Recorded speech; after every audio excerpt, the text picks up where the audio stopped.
Good evening, televiewers. We are sorry for the slight late start for today's edition of the program. We this day are going to pay special homage to the fallen Cardinal who passed on to the ago out here in Douala, Cameroon's economic capital. We are going to be looking back at his life and looking at the legacy. What lessons we can draw from his life is going to be the focus for today's edition of Prime R. We're going to be discussing this with our panelists who are already in the house. I'll start with you, Fa Evis Tayong, who is a militant of the CRM party and a journalist. Good evening and welcome.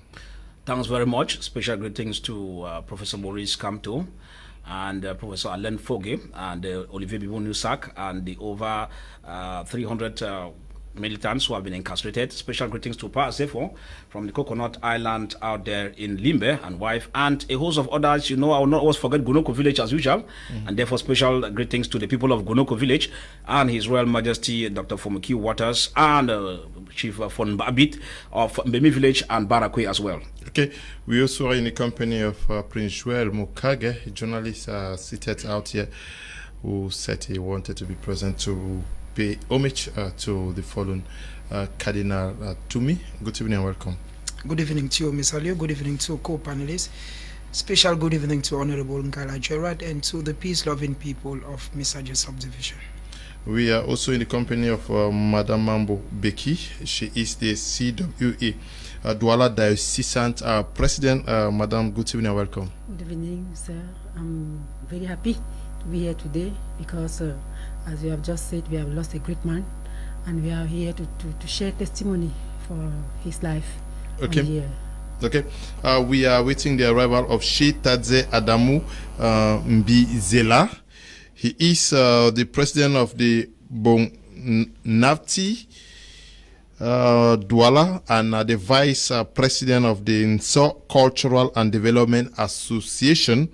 Sheikh Tadze Adamu Mbizela, the vice president of the Nso Cultural and Development Association, also leading that association as far as Douala is concerned. Sheikh, we are glad to have you here with us. Thank you very much and good evening all. The Nso community should be mourning very deeply, like Cameroonians as a whole. No, seriously, everybody is mourning and everybody is sad. Everybody is touched.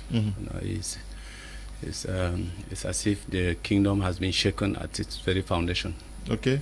Thank you. The kingdom of Nso? The Nso kingdom. Okay. Yeah.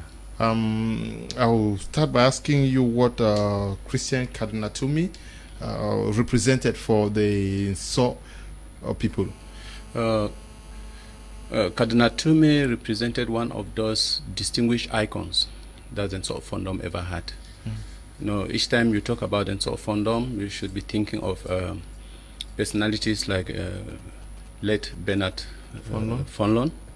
You should be thinking of our brother who just passed away, I think last month, Professor Fanso. You should be thinking about, there's so many of them, the Kilos and so on. Yeah. So I think Cardinal Tumi is one of those who was still standing. Recently, I saw a picture of all of them. Those icons, they were together. And it's as if they were of a special generation. So in that category, he's one of those we are still looking up to and seeking a lot of wisdom and attention from him. But now he's no more. He's no more. How did the people of Nso receive his passing?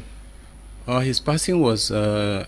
I think it was a great shock for me. Okay. Yes, because it was just about 3 weeks that we had an exciting event when he provided palm wine in a customary style to the Manjong, or they call them Fu, of Douala, as custom demanded of him. And because he recently was given a traditional title as a Shufai Kintam, and so he performed that ritual.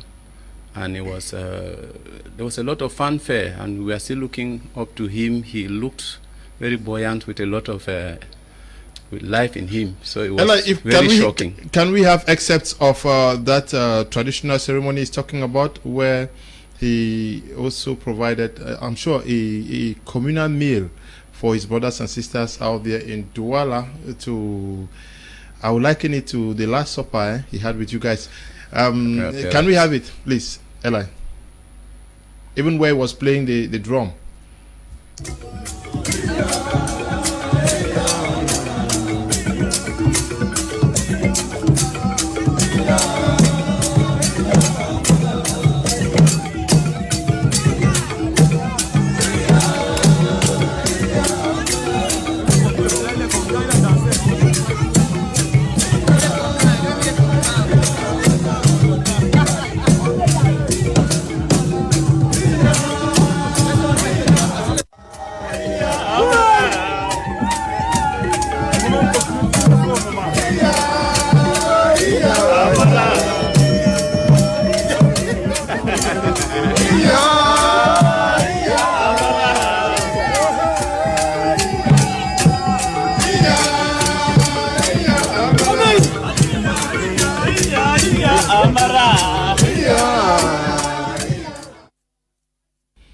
Yes, some people. There is another video where he was. I'm sure that was typically traditional. It was not at the cathedral.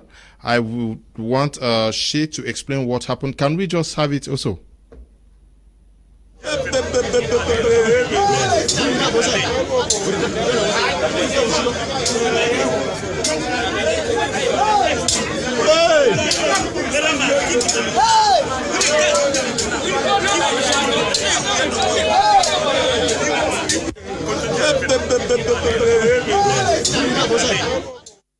Okay, Shay, can we understand what was happening there? In that ceremony, the Cardinal was actually being initiated into one of the major male cults in Solan. Mm-hmm. At first, the Mfu used to be a warrior group. It's like the defense department of the Fondom. Okay. And but you bear with me that in this our generation, we are no longer going for any intertribal wars. We are no longer fighting. So the group is now meant or canalized to get engaged in human and social development. Okay. So when he got when he was awarded that prestigious title as Shufai Kintam. What is Shufai Kintam? Shufai is a title in Solan which is given to the distinguished lords of the land. Okay. And those who actually own that title in Solan are the lords of the land, those who are clan heads. Mm-hmm. But you bear with me that he's not a clan head. Sometimes the fund can honor an individual based on some distinguished social achievements and merit, and give you that distinguished position of Shufai. Now that one is honorary, and he doesn't have a spiritual rule as in the traditional religion, because clan heads, besides being administrative authorities and auxiliaries to the fund, they become part of the enlarged council that works with the fund. When they name somebody like him, the fund has simply incorporated him into the enlarged council that surrounds the fund, where he can turn to him for advice on some typical issues. But being called Shufai Kintam means he is the Lord of the Nso kingdom in charge of the cross, meaning that his own enlarged clan is the clan of the Christian family, where he was given that opportunity or authority to serve as a lord in the Nso land. Yes, when I listen to this, it looks very much like Shakespeare's play, where it carries a lot of meaning. He's made the Lord of the land in charge of the cross, and he dies the day Jesus is given the cross to go die. Was it very symbolic? Was it a way of preparing him? Bien sûr, excusez-moi quand Non, allez-y. Oui, bien sûr, parce que quand vous voyez la vie de ce monument, Oui. quand vous voyez comment il a vécu toute sa vie dans la paix, dans l'amour, dans la recherche de la vérité, dans son combat pour la justice et dans l'amour même pour Jésus. Quand vous voyez comment il part, nous avons très mal parce que c'était une icône pour nous, c'était notre encyclopédie, parce que quand nous étions avec lui, il avait toujours des expériences, des histoires qu'il nous racontait. On pouvait faire 2 heures, 3 heures avec lui, on n'est pas fatigué de rentrer. Après, on va manger le bon kati-kati qu'il aimait bien. Et quand on voit le jour de son départ, ça me fait mal parce que mon papy est parti. Mais en même temps, je suis contente de voir comment il part. C'est-à-dire que j'ai envie de dire, comme Jésus avait dit avant de partir, il a dit au bon larron, qu'aujourd'hui même tu seras avec moi dans le paradis. Donc j'ai l'impression que cette fois-ci, il a renouvelé sa promesse avec notre papa, notre grand-père, le cardinal, qu'aujourd'hui même tu seras avec moi dans le paradis. Oui, vous, les femmes catholiques, qu'est-ce qu'il représentait pour vous? Ben, c'est ce que je vous dis, il représentait tout pour nous. C'est une histoire. C'est-à-dire que notre frère a parlé tout à l'heure de sa notoriété dans le village. Mais je pense qu'il dépassait le cadre même du Cameroun. On ne peut pas parler du cardinal Tumi aujourd'hui au Cameroun comme s'il était seulement un Camerounais. Non. Donc, nous qui étions les femmes catholiques, on était des privilégiés. Moi, j'ai eu à le rencontrer même avant d'être membre de l'association des femmes catholiques. Dans ma temps de jeunesse, quand j'arrive à Douala, je suis à la paroisse Notre-Dame de l'Annonciation à Bonamoussadi. Et il vient en tournée pastorale. Il a un enseignement. Et le prêtre nous invite donc à venir accueillir l'archevêque d'alors, parce que c'était lui l'archevêque, et à suivre son enseignement. Et moi, je suis son enseignement. Et au cours de l'enseignement, il nous dit ce qui nous dérange dans la vie, c'est la peur. Vous devez combattre la peur. Et je vous assure que pour moi, si je suis partie de ce jour avant en me disant que waouh, parce que nous avons peur de tout à la fin. Mais quand nous vivons sans peur, nous sommes comme si nous n'avions même plus de problème.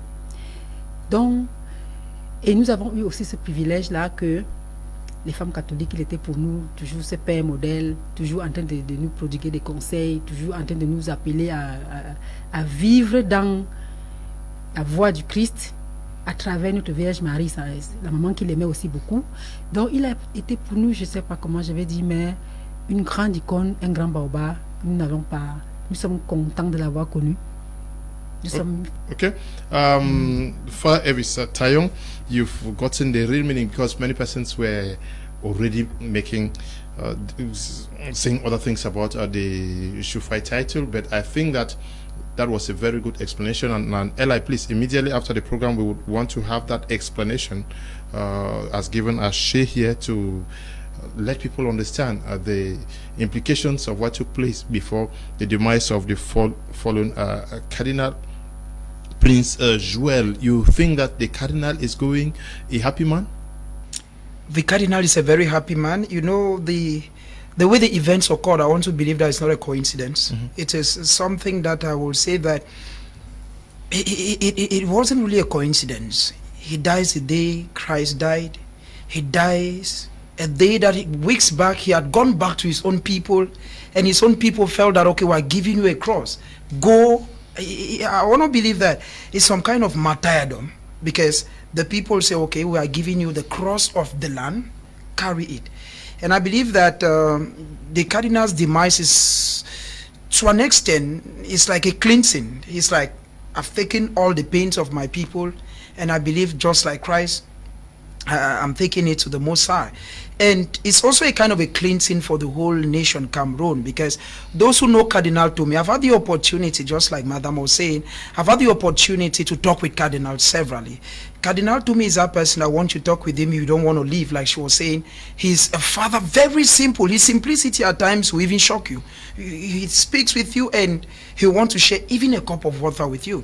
So Christian Cardinal Tumi, it's not just a loss for the Nsor people, it's not a loss for Cameroon, it's a loss for the whole world, because he is one of those people who had written his name in the hearts of all Cameroonians.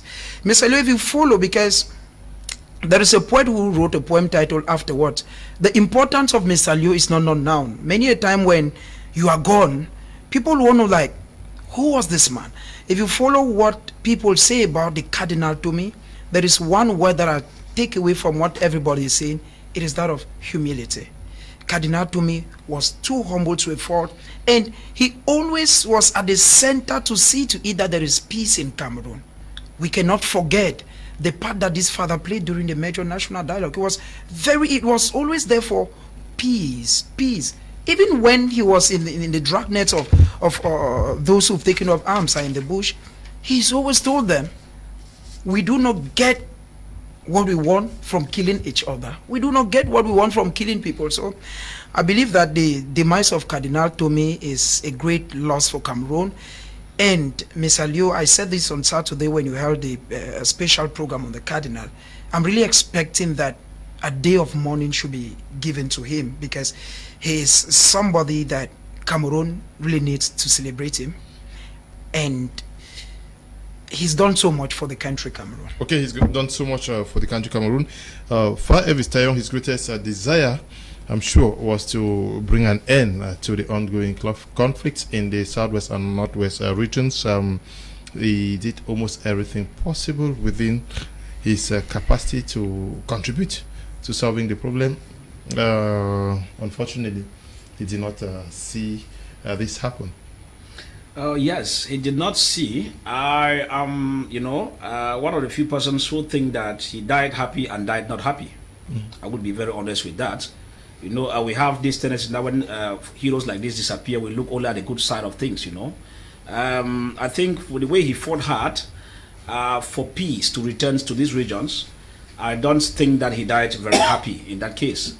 I would understand that, why I'm going on, I am still doubting because, my national chairman, Professor Maurice Kamto, has equally written, given our party's position concerning how we feel very bad for the fallen hero. And even said that this is the time for the state to take advantage of the points he put forth for peace to return, to now put the peace so that it will be a way of giving honor to him. But unfortunately, what is beating my imagination, before I get to what you are asking me, is that I see we are reacting. Cameroonians are reacting, the world is reacting, but I'm still looking at the state. I don't know if we have evil spirits around the corner. I will say it. Yaoundé, if you have evil spirits, know that the spirit of Cardinal Tumi will hunt you down till the last man standing. Because I can't understand before God and man. This is someone who wrote 400-page documents, and all in all was for peace to return. This is a man that a small mayor compared to Cardinal said even if the head of state is authorizing his Anglophone conference in Boya, he himself as a mayor will not validate it. I begin to ask myself, and the case went like that unpunished. Yaoundé, you are not very serious. I am telling you people over there. Because these are instances that I see that it looks like Yaoundé is even happy that Cardinal Tumi has gone. And then very soon they will come and give a kind of hypocritical communiques. In countries that are modern, even you go to South Africa and Nigeria, a hero of this nature, it is the government that gives the first communique before we even follow. And the communique will follow like what they have been saying, a day of national mourning, some sort of recognition and all the like. I have said that the foundation of this country is based on evil spirits. This is the evidence we're seeing. That up to now, no member of government is making an inch. They are watching, we are here ranting and going up and down, Cardinal Tumi up and down, and they are only watching. To come and, what would they be telling us? Anybody who takes any message from the state after this today, the person will not be serious. Because the state itself has not shown a sign of recognition for this kind of fallen hero. I am surprised that you get people even out of Cameroon honoring, talking about him. In Cameroon, the government is docile. Is this not witchcraft in broad daylight? Well, we leave the rest to God. But then, Mr. Leo, with the way we look at Cardinal Tumi and his legacy, that, as I said, he dies happy, like what Madam said, because if you look at the way he eats, that it looks like he even knew. It looks like, people of God, when they want to move over, sometimes they have that sentiment. You begin to see their last day actions, like you rightly said, tell me the Last Supper. What you see he had with the sort of community, like what they call the Last Supper.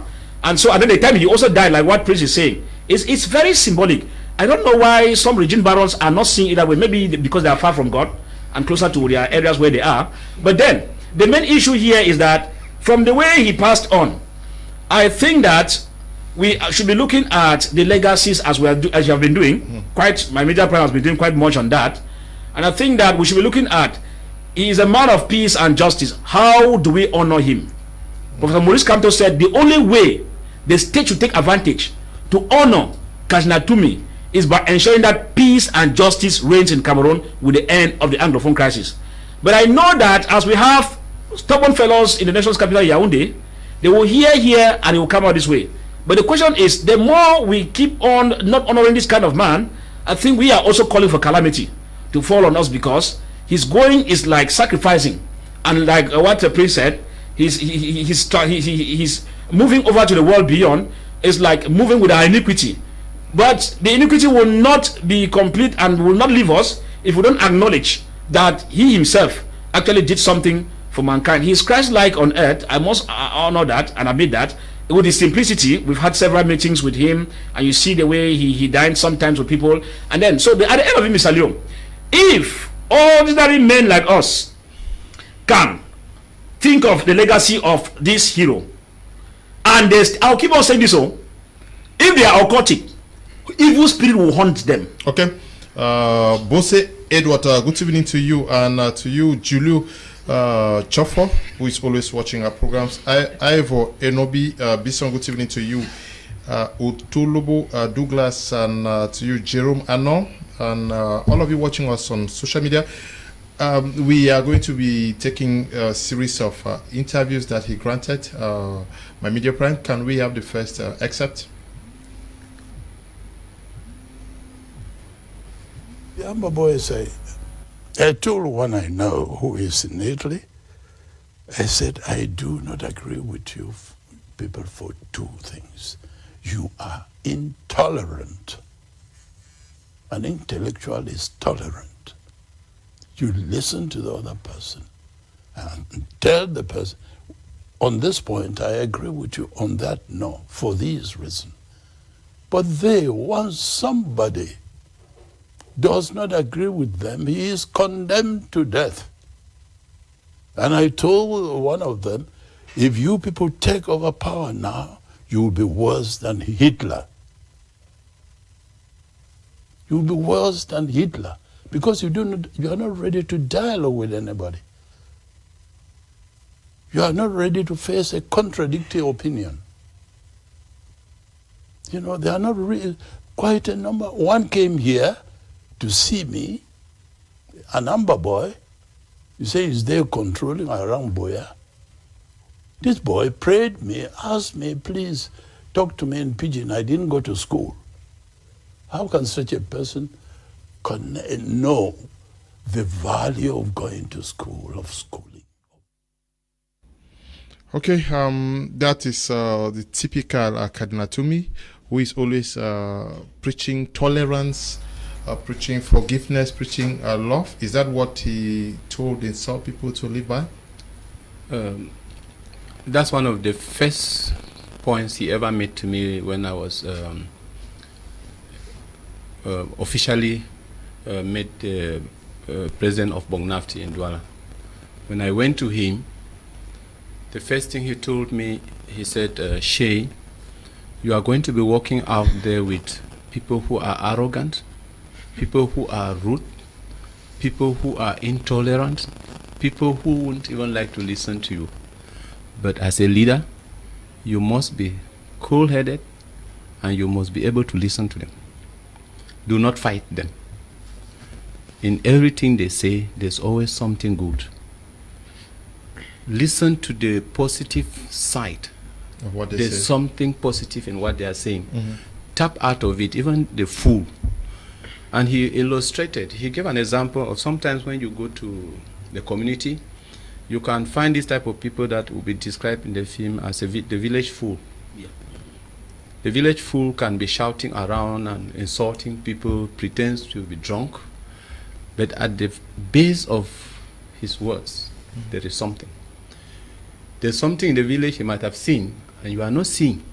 And so the problem, the second thing he told me was, young man, be accountable. Make sure you account for the last penny that the insult people are going to put in your arms. And that voice is always haunting me. And sometimes I have to pin my ESCO down and I tell them, we must do this, because that is what the community expects of us. And this spirit of tolerance that he preaches, I remember one day he came to my office and he asked me a very cunning question. He said, they have made you president. If they made you the president of Cameroon, what will you do? I looked at him, I said, I will do all I can do, provided the forces that surround me permit me to do my job. He just looked at me and smiled. So all along, he's been preaching peace in an atmosphere, in a social atmosphere that is rough, and wishing that things to return to normalcy. And for it to happen, there must be that spirit of tolerance. There must be that willingness to listen. There must be that readiness to see reason in another person's point. Now, he regrets what is happening there. And what we can be asking ourselves, how did we get there? What happened that we have a generation that suddenly became intolerant? Because that spirit of intolerance is not Nsot man's spirit. If you go to Nsot, you realize that people can disagree. People can disagree very violently in the full house. But you will never know what happened in the full house, because as soon as they go out of the full house, they embrace themselves. They can disagree over an issue and debate very fiercely, even with their swords in their armpits, but nobody will pull it. Okay. Because of that spirit of tolerance. So he has preached it right into the grave. Okay. What we can only be asking is, did the people to whom the tolerance was preached, are they even getting the echoes now? Does it mean anything to anybody? If it does, then we might be looking up to a brighter future. Okay. Cardinal Tumi, oh, the man who lived an exceptional, exemplary life. He is in paradise. He's passing on his hurtful birth. I know he's in heaven. Let's weep no more. We got someone in heaven. Julius is writing from Bamenda. Good evening to you, Julius. Good evening to you all in the studio.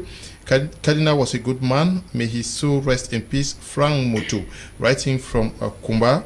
He fought for peace in Cameroon, but died without the government grading his request. Okay, granting his request. That's what you wanted to say. Good evening, Mr. Liu, and all the panelists in the studio. I have always been saying this. If the regime of Biya is still ruling Cameroon, only darkness will continue growing in this country. Chile Abigail Binui, writing from Douala. Good evening to you, Binui. Greetings, bro. Okay, there is no volume. I mean, no voice. I don't know. There is a problem. I'm sure it is in Boya. Yeah, in Boya. In Boya, this is the second time. Yeah. Good evening. No volume today. There is a problem with Boya. I don't know. Yeah. There is a problem, technical issue with Boya. No sound. Madame, qu'est-ce qu'il vous a aidé? I'm talking about the Catholic Women Association. I know he was one of the pioneer chaplains of the Catholic Women Association. What is the path? What is that significant thing he did for you people that the Catholic Women Association of Cameroon would say today that we are this because of the Cardinal? Oui, comme nous sommes en train de dire là, c'est-à-dire que l'homme de paix, qu'il est pour tout le monde, il a été pour les femmes catholiques. Parce que comme il dit, moi j'ai eu cet enseignement, je veux dire ces conseils, parce que quand j'ai été élue présidente diocésaine, je suis allée le voir avec le bureau. Je crois que les deux principaux conseils qu'il lui a donnés là, soyez tolérants. Il faut savoir écouter et travailler en concertation. Parce que on ne peut pas se décider comme ça et prendre des décisions seules. Vous allez pourrir la maison. Soyez sûr que quand vous voulez prendre une décision, asseyez-vous, vous réfléchissez et vous sortez quelque chose qui va être la voie de la majorité. Parce que quand vous êtes dans la voie de la majorité, vous n'avez pas de problème. Il a particulièrement, je vais dire, suivi l'association des femmes catholiques. Il a été pour beaucoup dans la nomination des aumôniers diocésains, c'est-à-dire que les aumôniers qui nous suivent au jour le jour, comme notre père spirituel, notre chaplain. Et il veillait chaque fois que les relations entre les femmes catholiques et l'aumônier, ça se passe bien. Et heureusement, jusqu'à présent, on n'a vraiment jamais eu de problème, parce que ce n'est pas un homme problème, c'est un homme qui il anticipe sur les problèmes. Donc, avant que le problème n'arrive aujourd'hui, le père Cardinal a déjà parlé de ça avant. Ce qui fait que quand ça arrive, vous voyez déjà une sorte de solution qu'il avait proposée avant. Et vous partez seulement sur la solution. Dit que non, le père avait dit que... Je me souviens, un jour, il est venu, je vais toujours prendre des exemples, parce qu'un jour, il est venu à Bonamoussadi et il disait aux femmes, quand vous allez venir à la réunion et que votre mari vous demande de ne pas venir, ne venez pas. Ne désobéissez pas à votre conjoint. Parce que c'est lui qui est le maître. Quand il décide que vous ne venez pas à la réunion, restez à la maison. Et puis après, vous allez essayer de voir ce qui se passe et résoudre le problème. Vous comprenez? Parce que souvent, les gens font des erreurs. Quand c'est une réunion à l'église, si même papa te dit que non, ne pas, tu dis je vais partir, je pars à l'église. Vous ne voyez pas que vous êtes en train de désobéir à votre époux. Ce je nous a dit, donc, quand vous allez venir à une réunion à l'église et que votre époux vous dit ne venez pas, restez à la maison par obéissance. Vous comprenez? C'est le cardinal qui le disait. C'est l'archevêque de Douala qui le disait. Donc c'est l'homme de Dieu qui le disait. Il ne dit pas ça parce qu'il a un problème avec l'église. Non, mais il nous apprend, n'est-ce pas? Encore on dit l'humilité. Il nous apprend l'obéissance qui commence par la soumission de la femme à son épouse, à son époux. Et franchement, pour nous, on va raconter, on va faire une journée à raconter les épisodes du père Cardinal. Est-ce que vous avez eu l'impression qu'avec l'âge, il avait baissé? Quand on était avec lui, on n'avait pas l'impression. C'est-à-dire que le Seigneur lui a donné cette grâce que son cerveau a fonctionné jusqu'à la fin. Parce que comme il dit là, quand je vois le dernier repas, vous comprenez que rien n'a changé. Il avait peut-être il était physiquement diminué. Et c'est là où je dis, comme on a dit tout à l'heure au plateau, le Seigneur a pensé que non, il ne faut pas qu'il soit complètement diminué sur la peau, aux yeux des gens. Vous comprenez? Parce que quand je le voyais, ces images de la dernière fois, il me rappelait le pape Jean-Paul II, qui était déjà complètement... mais qui ne cachait pas cette nature-là, que Dieu a voulu qu'il soit comme ça. Donc il s'est présenté à ses enfants, à ceux qu'il aimait, tel que Dieu veut qu'il le fasse. Vous comprenez? Donc, pour moi, c'est une émulation. Et c'est pour les femmes catholiques, je vous assure, nous sommes très, très, très touchés par son décès, mais nous sommes contents aussi en même temps de voir une personne de cette envergure qui part de cette façon. Pour nous les croyants, c'est une grosse motivation. Okay, good evening, Mr. Leo. Please look for time. Come to Bamenda and interview his classmate, one of the priests in Pastoral Center, Bamenda, Monseigneur Clément. Okay, I think that I'll do that this week. Mr. Leo, the program is very interesting as we are discussing about a great mind, Cardinal Tumi. You have said it many times that he has been a man of peace, preaching tolerance. So our tone should also be tolerant, even if we are talking about the most negative persons we know. God is taking care. Louis Tebo is writing from Douala. Good evening to you. Good evening, Cameroon. The man who could go further to solve the Anglophone problem is gone. May his soul rest in perfect peace. And D4 Ferdinand, watching us from Bonaberry, says, good evening, Leo, and good evening to Madame Mambo Beki. I now understand why she is very kind and likes to serve the people. Keep up, Madame. Ferdinand D4. C'est pas tu le connais? Okay.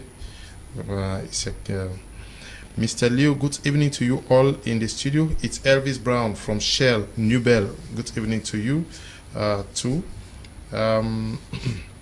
Good evening, Mr. Leo. Good evening, Mr. Leo and Panlisa. Cardinal Tumi was a great man that could help to bring lasting peace in this country, but the kangaroo regime reject all his ideas. May his soul rest in peace. Clifford is writing from Bamenda. Now, we still see some people classify him in the rank of an opposition leader in Cameroon who also gave the government very tough times for 3 decades. Sure, Christian Cardinal Tumi was that kind of a person who always wants to point out errors, even if you're not satisfied. I said something that Mr. Leo, like most of us here, we've had the opportunity to meet Cardinal Tumi on one-on-one basis. Cardinal Tumi came up with an idea called the Anglophone All Conference. And I believe that the objective of it was to bring all the different parties on a talking table so that their grievances can be aired.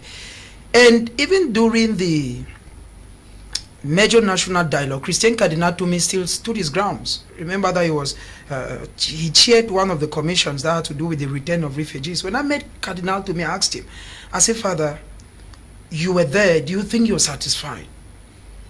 He said, to an extent, he's not. Because he said, you cannot be calling people. He said, I told the president. That's what he always say. I've told this person. I told them that for people to come back home, then their houses that have been destroyed need to be reconstructed. How do I tell somebody who is maybe in Nigeria, who is maybe in Douala, go back to Kumbu, go back to Kamer, go back to Mafe, when maybe the person don't have where to go and stay? So I believe that Christian Cardinal Tumi, Mr. Leo, those who actually saw problems with him were those who did not maybe look at it from a different perspective. I will not take him to be a politician, no, because we know that there was even a mayor, like Far said, who vowed that even if the president validates that there should be a conference in Boya, he will not. It means that the mayor was looking at him not as a father, but rather as a politician. And that is the impression that most people had. Because if the government actually embraced the ideas that Cardinal brought, Mr. Leo, I want to believe that maybe we'll not be talking the Anglophone crisis today. Because Cardinal Tumi, even while in captivity, look at the video he made when he came out. Look at what he told people when he came out. I told the boys, you cannot want to get something by imposing your own stance. Because if we are still where we are with the crisis today, is because on the other hand, it's very true that the government may be very strong, has a position. But on the other hand, the separatists who are not playing a soft one. They too have their position. And when two people have two different extreme positions, it is always very difficult to have a meeting point. And that is why Cardinal Tumi always preached, I want unity, I want peace. Because he was not looking at it as a Cameroonian, he was looking at it as a father, as someone who has traveled far and near. And he feels that when people have two different positions, peace cannot be maintained. There should be tolerance. Far Evis Tayong. It is true, they're not seeing him as an opposition personality in the country because of the fact that he always stood tall to tell whoever he had to tell that what you're doing is right or wrong. And some people will not also understand why, as a man of God, he was taking such postures. You think that as a man of God also, that is the role, to call out authorities and other spheres of our society to be upright? Yes, as a man of God, the main thing here is to call a spade a spade. I said sometime on this platform that I belong to the Presbyterian Church, but the Catholics have done much. Presbyterian Church and the rest are sleeping. I keep telling them. Why do I say so? When you look at Cardinal Tumi compared to the other church leaders from the other denominations, they speak water in their mouth. For reasons best known to them. They should hear me very well. How can you say they speak water? They speak with water in their mouth, Mr. Leo. Why do I say so? I have said that in the present dispensation of truth, you need not look at somebody's face, you jump because the vice president of subculture is here, let me leave him and go to probably Prince. No. When you are a man of God, the issue there is speaking the truth irrespective of who is standing in front of you. Other churches have failed. I mean, failed very well. For reasons they know as they fit fat and how they do their things. I've been telling them. This is Cardinal to me. And the Catholic Church in particular. You can imagine how many of the priests have been incarcerated, arrested, abducted and all the like. And when they come out, they still stand their way. That's why I said that Cardinal to me had a value. That is, like what Madam said, to fight, overcome fear. When you adjust in your character, fear becomes a note. It does not become part of you. That's the more reason why you discover that for the other churches they speak water in the mouth. Why? They have that fear. They are always caught in between the web. They know what I'm talking about. I've said earlier, Mr. Leon, if churches were taking the approach Cardinal Tumi is taking, this case would have gone to an end. Because you will not tell me that if you go to Kwakwa, you go to Bole, the people who are killed are Christians to one church or the other. It's supposed to be a concern of a man of God. But when you see them eat fat, relax well, drive big cars, they blow grammars in the air and talk about prosperity gospel, when these are basic truths they are supposed to be dishing out to whether Amber or whether the government. But see where they are today. I just only hope that, Mr. Leo, that the so-called men of God should learn from from the legacy he left behind in terms of calling a spade a spade. And that's why you see that for him, many people thought he was a politician. Many people mistook him for a politician. Some people thought that he was a friend to the Ambers, others thought he was a friend to the government. Even till now, the controversy still goes on. But it was somebody that, to him, you have to be tolerant. What will cause the church today to call Yaoundé regime? The killing should come to an end because we are tired of the killing. What will cause the church to say, okay, Amber fighters, please, let's stop the killing, stop the abduction for this reason? Those are values of people who walk with the incarnations of the Holy Ghost. The rest are blowing hot air in the name of gospel preachers. Okay, for Elvis Tayong, let's take the second excerpt of Christian Cardinal Tumi as he spoke to our colleague, Lasha Kingsley. The idea has been in my mind for quite some time. I listened to interventions of the Anglophones over televisions and radios, and I arrived at the conclusion that we were not saying the same thing. And that we did not really, when I say we now, I'm thinking of myself as an Anglophone. I thought in my conclusion, in listening to the interventions of Anglophones, I arrived at the conclusion that they were not saying the same thing, and that they did not really know what their problems were. The problems were not clearly defined. So I thought that it would be good for the Anglophones to meet and define clearly and as objectively as possible what their grievances against the central administration are. And that is why when I met a Monzo that I've known for quite some time and who has international experience, I called him and we spoke together, and he accepted to be a sort of secretary if I propose, the idea of a third Anglophone conference. And also because he was, I think, one of the secretaries of the Anglophone conference that took place in 1993 from the 2nd to the 3rd of August. So that's how I arrived, and I called him, he came here, and then I said I would not like to do it alone. Would like to deal with experienced religious leaders of other religions, major religions in Cameroon. Okay. That's how the idea of contacting the Presbyterian church for an elderly person. In preference, I would have loved the person representing the Presbyterian is a pastor on retirement, but is there who decided that the synod clerk should represent the Presbyterian church. And then we also thought that we should not forget our Muslim brothers. They have something to say. So we contacted, therefore, the imams of Boya and Bamenda, and they made sacrifices to be here in Douala. You know, the Imam of Bamenda arrived at 4 o'clock and left for Bamenda about 6 o'clock or 7 in the evening.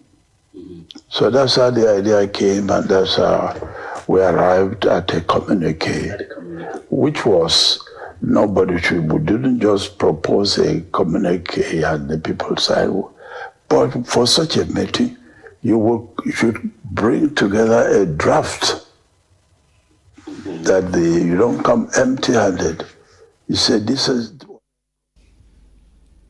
Okay, that was Christian Cardinal Tumi there, trying to paint a clear picture as to the motives behind the call for an all-Anglophone general conference that never saw the day of light. But I'm sure he was setting a foundation for others to follow. You think that there are persons who would press hard with what he started?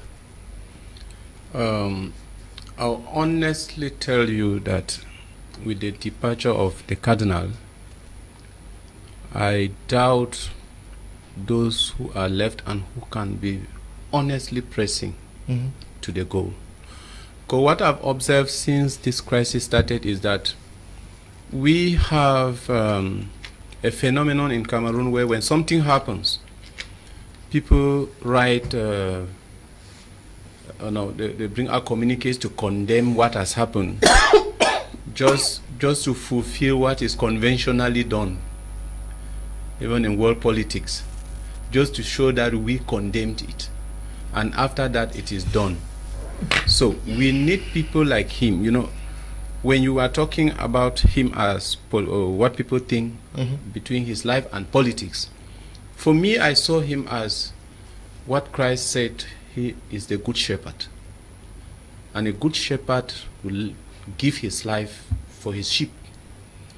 Nobody in the position of the Cardinal will be the head of the church, the head of the Christian body, and you sit and watch your Christians at war,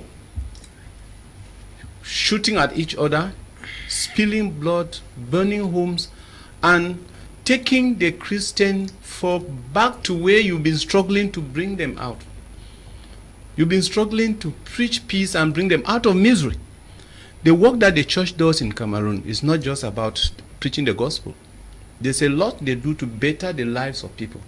So nobody, being the good shepherd he is, will fold his arms and see his sheep being molested or fighting against each other, and then he will stay quiet. A good shepherd will step out and see what he can do to separate the fight or reconcile them. That is exactly what he did.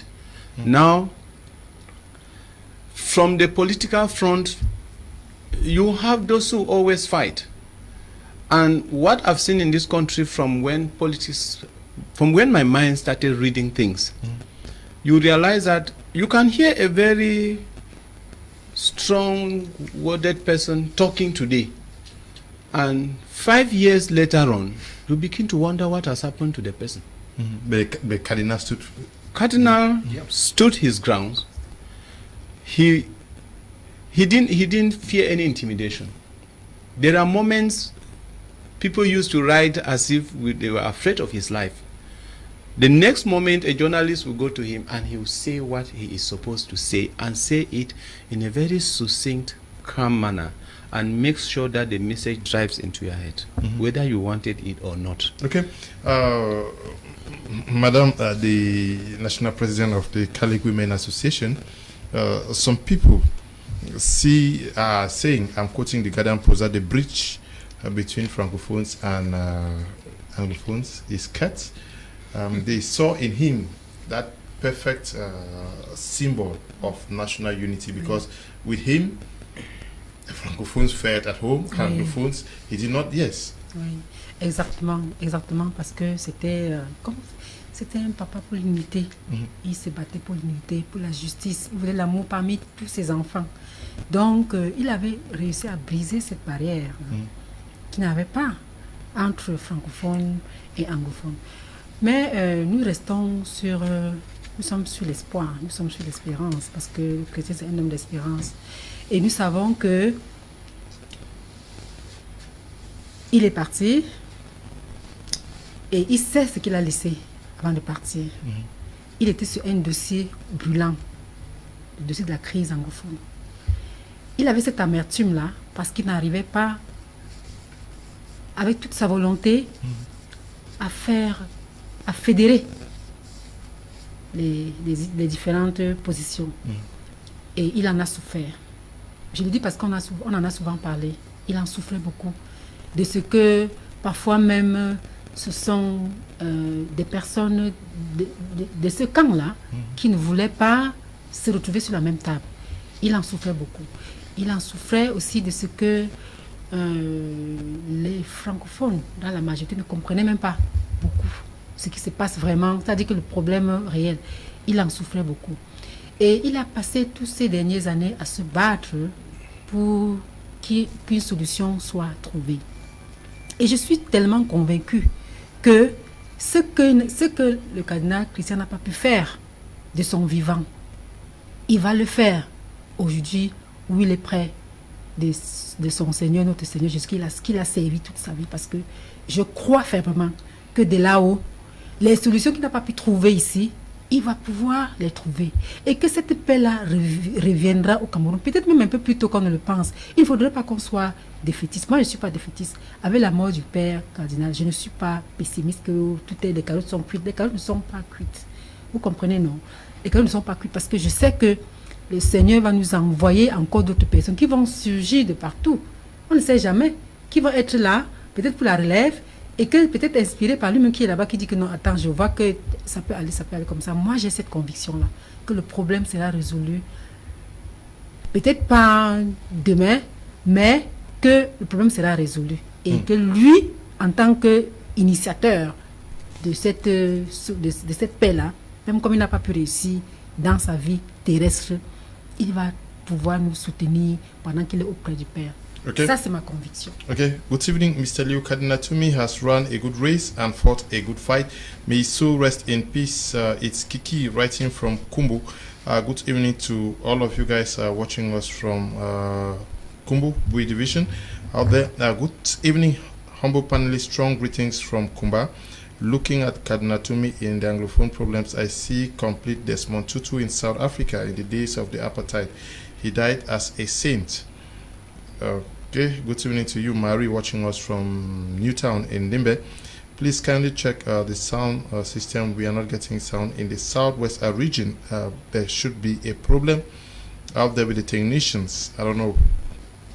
Good evening, Mr. Liu. I like your program. We are watching you live in Mayokonan. Greetings, Patita Quintas Heads. I'm Nesto Wanta. Okay, the name of where you are watching us from is not too clear. Good evening, Mr. Liu. I'm Matthias, writing from Bamenda. Cardinal Tumi was refused audience by the powers that be. He is now, as we speak, talking with God. Good evening, Mr. Liu. Respect to Mr. Elvis because he's always saying the truth. The death of Cardinal Tumi is a great loss to the English-speaking Cameroons. May our Heavenly Father keep him in the rightful place. Julius, writing from Mato Village. Good evening, Mr. Liu and dear panelists. Please, we ask Mr. Fai to pray for the evil spirits in Yaoundé. Ali Bernui. Okay. Good evening to you, Mr. Liu. Cardinal Tumi was right and perfect. We are still missing this man because our crises are not solved and we don't know how it will be solved. A man there, Elvis, I salute, bro. A man who, when he talks, the government is shaking. Frank Moto, writing from K-Town. Greetings to all the great men and women in the studio. Sama is writing from Douala here.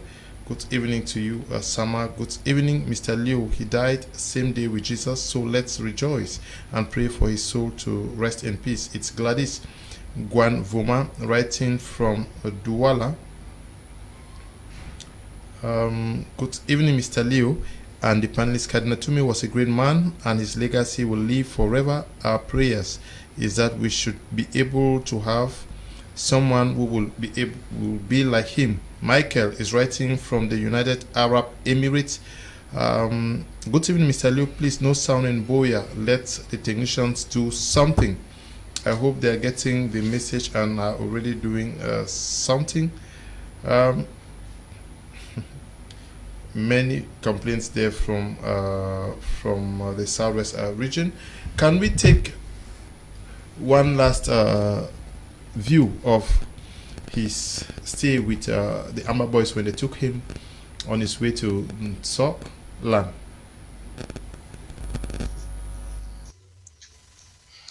Good morning, the Lordship Cardinal.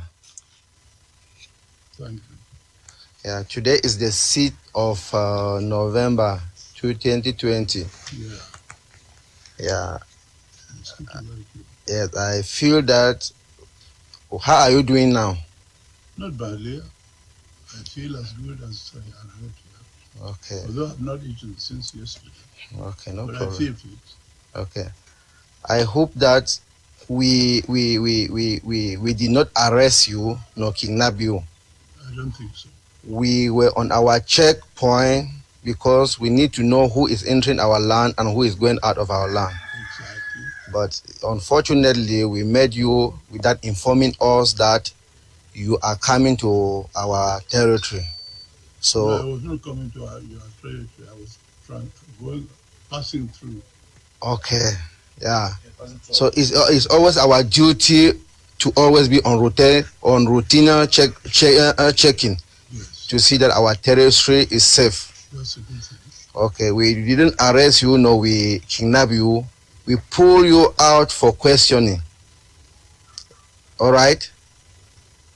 We pull you out for questioning, and we have questioned you. Is it okay? I'm perfectly all right, and I would like you to publish the results of the questioning. Okay. And we have not... That would be another way of informing the government of what is happening. Okay. We have not taken you any ransom. Have we taken any money or anything for your release? Not a coin. Okay. So you will be going back to the message that we have given you, and you know the message as we have conversed. Yes. So you as a great figure in this southern Cameroon, that we believe, we have an allegation about you that you are the one that are creating problem with our territory. First, the fighters that are on the ground, the Amazonian Restoration Forces, that you have the routine of helping them to lay down their arms to the DDR. All of us are fighting for peace. So even you. When we heard of that, and when we saw you on our rotate checkpoint, we had the opportunity to discuss with you for that. But what we are saying, that we cannot here prove that you are not doing that. That is what we believe that you are doing. But you are now free to go and let the Republic know that we will never lay arms till our freedoms come. We will never lay arms till our freedoms come, because we are fighting for our rights. We are not rebels. We are not barbaric, as the Republic say. We are fighting for our rights as a people. So, Republic, I'm not a member of it. I'm a Cameroonian citizen like you, but I'm not part of the government. I'm totally independent of what I say. I'm not the mouthpiece of the government, because I'm not employed by the government. When I speak like a pastor. and that I can never stop doing. If I stop doing that, I will not be faithful to God, the Almighty. Okay. If you have done wrong, I will tell you you have done wrong. If the government have done wrong, I will say you have done wrong. And again, another allegation about you is about federation. That is our allegation. That's the allegation that I've heard, that you are fighting for federation. But I am not saying that you should talk for away, but this is what we are the one fighting. You are right. Okay, we are the one fighting. We are not fighting for federation, nor any special status, because we believe that we are a country in 1961, that we all know. That's your freedom. Okay, now we are fighting for freedom. Then you know that all our boys that according to the allegation, you have made them to lay down their arms. Many of them have been killed. I don't know who are those. I don't know. So from today, we just called you for questioning, and now you are free to go and tell the story to La Republique. Okay? May God be with you. Point of correction. I will preach what is the truth, and pastoral conviction, biblical conviction. And for that, I will never, nobody has the right to tell me to preach the contrary, because I was called by God. Okay, that was, he even wrote a book, My Night in Captivity. Yeah. That is, he even in that situation, he says it as it is, that I will speak and preach the truth. Nobody will tell me the contrary. Mr. Leo, one thing we need to say is that Cardinal Tumi stayed an objective man all through his life. I want to remember that when the All Anglophone Conference, the third one, was envisaged, the Secretary General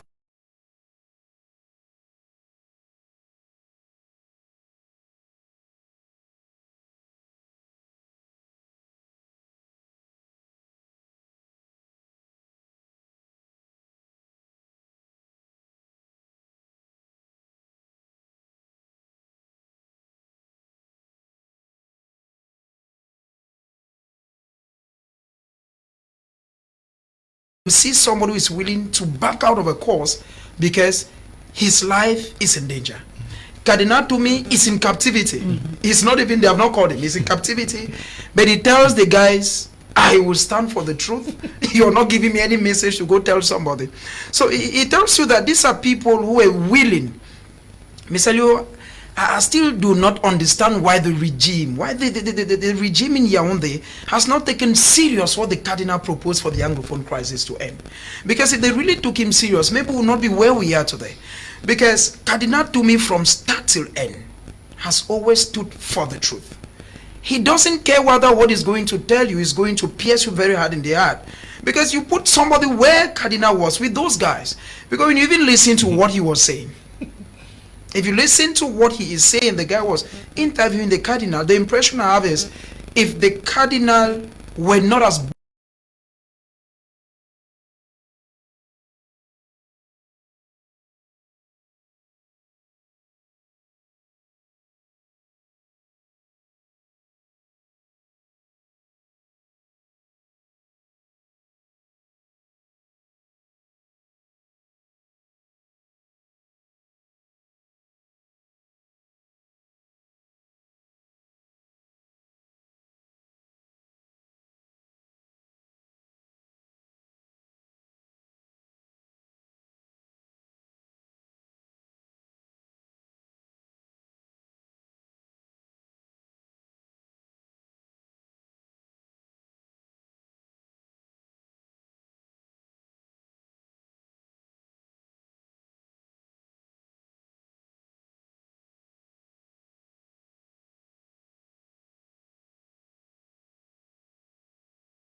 the Cardinal is always categorical.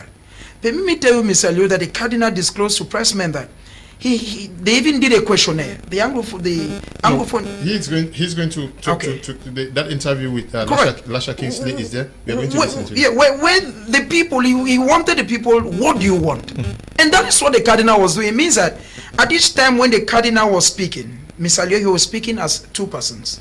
We are talking about somebody who lived some of these events. It means that when some people say the full man, the this, the that, the 1960s, Cardinal Tumi is 91 years today. 91 years is not 91 days. It's not 91 months. It's somebody who has lived and knows the history of Cameroon, the evolution of Cameroon. That is why one time he wrote a book, I'm sure he talked about the regime of Bia and that of Aijo. That is somebody who has lived all the regime. That is the first aspect. Okay. Secondly, anything that the Cardinal was saying was what came from the people. He was not speaking out of speculations. He was speaking, the people think that, Mr. President, if you do this, then there will be no more war. Okay. Good evening, Mr. Leo. Honore is writing from Bamenda. Honore, good evening to you. Glad to read from you too. Yes, the Cardinal in captivity, saying that I will say the truth, nothing but the truth. Is that what most of those who will be looking up to taking over his shoes should incarnate? Obviously, that is what they should be doing. And I just hope, with God everything is possible. Sometimes with the human imagination, you could think that maybe nobody could fit squarely, but you could be surprised that another person could take a surprise move, because with God all things are possible. You see, my issue here on somebody taking his shoes is not just limited to the Roman Catholic Church. It's limited to those who say they are men of God. That I will keep on telling them. My problem here is those who call themselves men of God. Okay, that religious figure. Religious figure that can unite. That can unite. You see somebody, when you look at Cardinal Tumi, from the time he was talking about with several press conferences we have attended, and with the Anglophone conference he was put in place, you will hear him in that interview as you just played, where he had to call the Imam in Bamenda, call this, call Presbyterian Church and all the like. That is somebody who has the spirit of gathering. You get the point. I hardly see that with other denominations. Others might do that for some hanky-panky kind of reasons, not very genuine. I'm very sorry to tell them. They will do it a kind of funny kind of, and after some time it will die down. But now, look at his consistency. He believes that as a prelate, the issue of the crisis does not dwell only within the Catholic Church. If not, he should have called only bishops, maybe reverend fathers and all that to come together. But you see him moving out of the church, the Roman Catholic Church, tells you that he's looking at issues at the holistic point of view, knowing that we are all God's creature, God creatures, and therefore we have every reason to contribute to the well-being of mankind in one way or the other. Now, you see, I always like to take it comparative-wise, because this is like an eye-opener, because when we look at it, some people will think that he just got overnight. It is a legacy he has built over time. A legacy has built over time. If you are a man of God, what is your own legacy? Is it just to tell people to give tithes in church? You eat fat, you ride in big cars, driver is pulling you up and down, and the story ends? No. Posterity has to judge us as far as this guy is concerned, because, as I said earlier, if somebody is dying somewhere, he is a Christian to a particular church. If not, he had once been. Or if not, he will someday be a Christian to a particular church. And so we have to look at it from the point of Cardinal Tumi, knowing fully well that he has now made in a way that we can get a kind of Cardinal Tumi from anywhere, maybe from a Pentecostal church, we're not refusing, or from Presbyterian church, or from Baptist, from anywhere. All is that as of now, those who have been blowing hot air in the name of men of God, while this conflict is going on and they are relaxing, this is time for them to tell anybody who is at fault. You call a spade, as Cardinal Tumi has been consistent. It will do us a lot of good. Look at the situation, we talk about killings every day. If Cardinal Tumi gave his version and the state, the Yaoundé regime, took him serious, we should not be where we are today. You understand, in Bengui, I am mourning. I have a friend who died in Mebel. You know, who was killed at Monpark Day in Bengui. And then we have Ngono Rodrigue. That's the police officer who was equally killed just yesterday night. So you look at it, and so many killings. The guy was killed around Balibameda Road, the other uniform guy. So you see that as long as we don't adhere to the principles put in place by Cardinal Tumi, the killings will continue, be it on the side of Amber or on the side of the military. And all of these persons are supposed to belong to a church. They are all God's creatures. And that's the reason I said that any man of God who sits in his church and relaxes as people die day in, day out, without contributing as Cardinal Tumi did, posterity and judgment will follow you, whether you like it or not, as it will follow those in Yaoundé. Good evening, Mr. Liu. The Cardinal told the boys that he is a Cameroonian like them. I don't see any other person who can say that to those boys. Even they take a minister now, he may refuse and insult the Yaoundé regime. It's Michaelson writing from Yaoundé. Okay. Good evening to you, Michaelson.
He is there. He was here on the program. I'm sure that was Thursday. Last Thursday he was on this panel. I'm sure this week he's going to be here.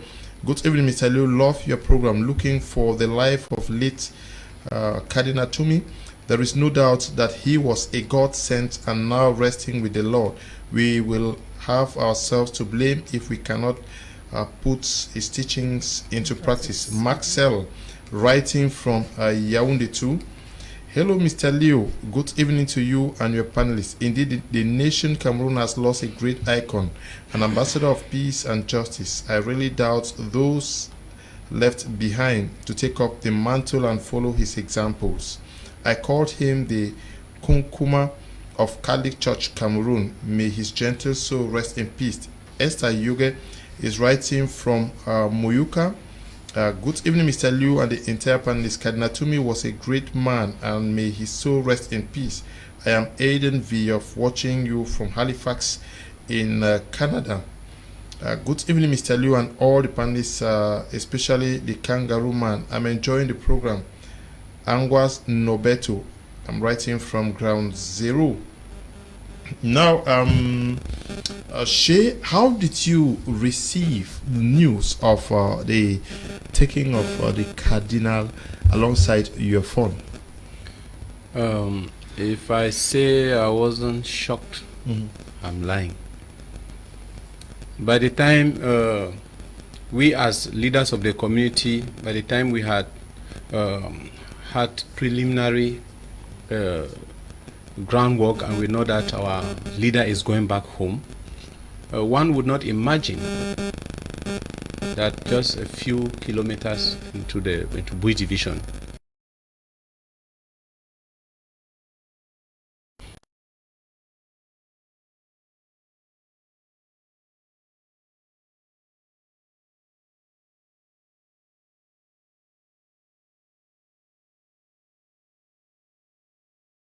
values do we have in our country? What is still left of us? Because if you see a country where youth Youth used to look up to priests with a lot of reverence. Youth used to look up to pastors with a lot of fear, because you look at him as somebody who is closest to God, closest to Christ. But if you see a situation where a young man can be questioning the Cardinal at gunpoint and throwing questions to him as if he were talking to some street fellow, I now ask myself, where are we heading to? When it happened, at the end of my reflection, I blamed the state. I blamed the state, and I said, the state has brought us where we are. We are living what the state has taught us. Because if you trace back and you look at the politics of this country, it is founded on false, on lies, where something can happen very plainly in public to the seeing of everybody. And a state official can come out and make a press statement that nothing happened. When you say nothing happened, the youngest child who is watching TV, watching at the television, and who saw the scene, is wondering what the government official is saying. So systematically, we've been taught to disobey elders. We've been taught to hate others. We've even been taught that you can use the gun. Because if you go out here, even in town, you realize sometimes youths mobilize and harass a whole quarter with knives and machetes and here and there. We have nobody else to blame, because that is what the state has taught us to be. Somebody might say that the church has failed, but I don't think the church has failed. The church is continually trying and doing what it can do. The church can have weaknesses along the line, as our brother just mentioned. It is obvious. Nobody is perfect. When we got information about the kidnapping, everybody in the Anglophone was stressed. That evening I imagined that if they could take the blood pressure of everybody and submit together, then the whole kingdom was shaking. I imagine some of the violent images or killings we had seen on social media.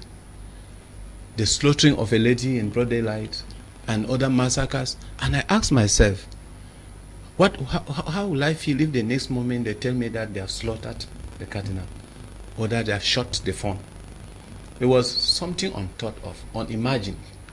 And so we are living a situation where the longer the crisis is allowed to continue, the more we are teaching our youths the wrong thing. Okay. The more we are teaching our youths the wrong thing. Imam Nkong, writing from Boya, says Christian Cardinal Tumi was a veritable representation of the place of religious institutions in peace building. We have lost one of the strongest forces in the peace building process in Cameroon. I read with dismay some of the controversies people are raising on social media about his recent traditional outings. Whatever happened to acculturation? The Cardinal understood the nexus in the role traditional and religious institutions are supposed to play in peace building.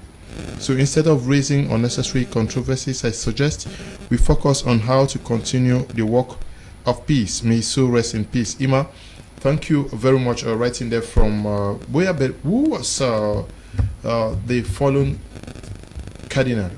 Let's take a listen to Reverend Father Asanji Bertus paint a portrait of Christian Cardinal Tumi. Christian Cardinal Wigan Tumi, Archbishop Emeritus of Douala, Cameroon, was born on the 15th of October 1930 in Kikaikilaiki, a small village in the Nsok clan situated in the northwest region of Cameroon. He did his secondary school studies at diocesan seminaries in Cameroon and Nigeria. From 1969 to 1973, he obtained a teacher's training grade in Nigeria, a university general certificate of education, at ordinary level in London, a licentiate in theology at the Catholic Faculty of Lyon in France, a doctorate in philosophy at the Catholic University of Freiburg, Switzerland. He was well versed in his native dialect, Lamso, Pidgin, Hausa, Latin, English, French, and Italiano.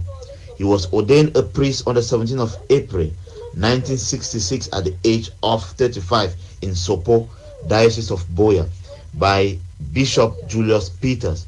From 1966 to 1967, he carried out his ministry as a parochial vicar at Fiango Kumba.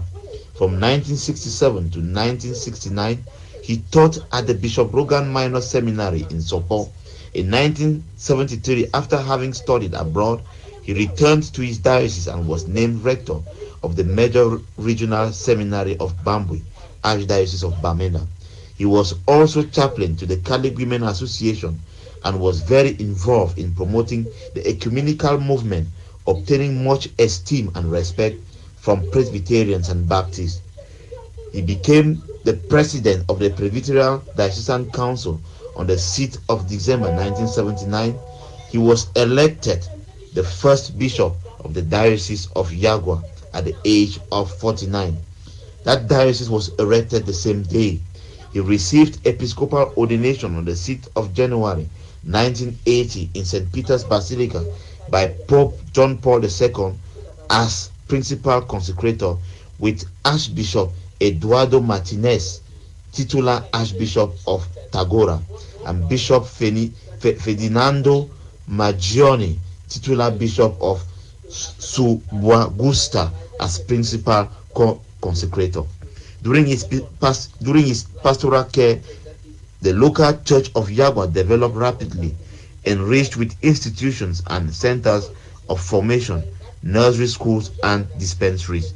He was elected on the 23rd of April 1982 Vice President of the National Episcopal Conference of Cameroon, and on the 19th of November 1982 he was promoted as the coadjutor Archbishop of Garoua. On the 17th of March 1984 he was made Archbishop. In 1985 he was elected as President of the National Episcopal Conference of Cameroon until 1991. He also served as President of the Symposium of Episcopal Conferences of Africa and Madagascar, SECAM, from 1990 to 1994. He participated in the 6th General Assembly of the Synod of Bishops in 1983 and in the Extraordinary Assembly of the Synod of Bishops of 1985. He was created and proclaimed Cardinal by St. John Paul II in the consistory of 28 June 1988 at the age of 57. Of the title of Saint Matiri del Uganda Apojo Ameno, Martyrs of Uganda Apojo Ameno. He served as President Delegate to the 8th General Assembly of the Synod of Bishops in 1990, President Delegate to the Special Assembly for Africa of the Synod of Bishops 1994. He participated in the Synod in the 2nd Special Assembly for Africa of the Synod of Bishops in October 2009. It is worth noting that he participated in the conclave of April 2005, which elected Pope Benedict XVI. He served as the Archbishop of Douala.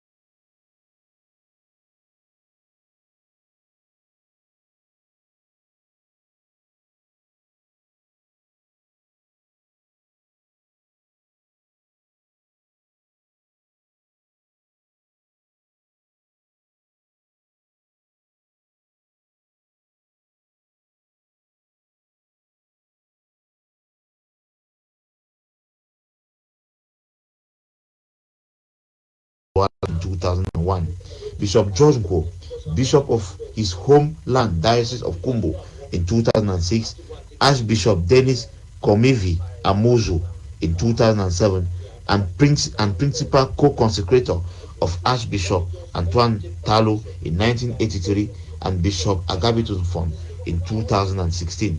His mother, Mama Catherine Laka, died at the age of 118 on June 8, 2015 at St. Elizabeth Catholic Hospital, Chisong, in Bui Division, Northwest region of Cameroon. In 2009, when she was celebrating her 107 years on earth, Cameroon Panorama's Emmanuel Vezeka caught up with her and she spoke about her marriage life, her children, especially her beloved son, Christian Cardinal Tumi. I am called Catherine Laka. My husband, Thomas Tumi, is of late. Our marriage was blessed with 7 children, 4 of whom are of late. Christian Cardinal Tumi is one of those still alive. He was actually born here in Kikaikilaki when his late father left for Jos in Nigeria. He instructed me to hand him and the other boy to a friend, Pa John Mengla, and his wife, Kasila and Sam. At that time, we trekked to Nigeria, and I must tell you, Jos was still a remote area. My husband got a job there and was paid 5 shillings per month. End of quote. Cardinal Tumi died at the early hours of Holy Saturday, 3rd of April 2021 at about 1:24 a.m. in the morning at his retirement residence in the Archbishop's house of Douala. On this day, when the Universal Church contemplates Jesus nailed to the cross, one could not but wish to have died the lucky death of Christian Cardinal Tumi, a man recently honored by his tribe's people of Nsok in a ceremony erroneously viewed by strangers to the Nsok cultures as controversial. The fallen prince of the Catholic Church has been a man of integrity and faith. He lived a pious life and fought for the downtrodden. He will be remembered as a fearless soldier who spoke without hiding his faith convictions, especially while facing the political regime. In his recent outing to his village in Nsok on Thursday, 5th November 2020 at 7 p.m., he was intercepted. The Catholic Church in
objectivity and a courageous pilgrim in the vineyard of the Lord that God appointed to lead his sheep as an exemplary shepherd.